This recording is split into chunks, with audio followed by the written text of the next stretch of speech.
Welcome to Kenton Teaches. Enjoy the video.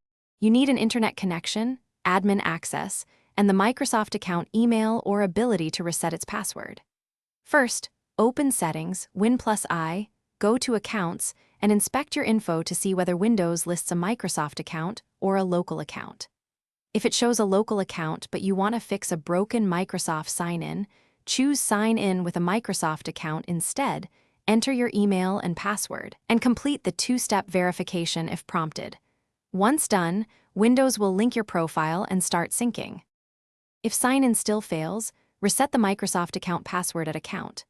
Microsoft.com using your recovery method, this often resolves authentication tokens that Windows caches.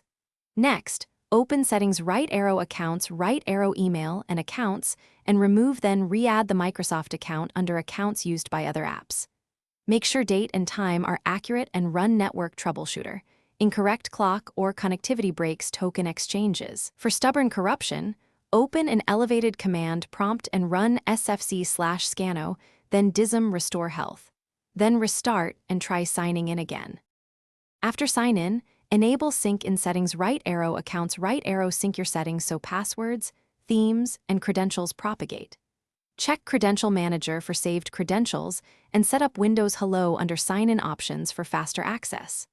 If the account still won't link, create a temporary local admin, Settings, right arrow Accounts right arrow Family, and other users right arrow add account without Microsoft. Sign into that admin. Remove the problematic Microsoft account, then re-add it. Troubleshooting tip: if tokens won't.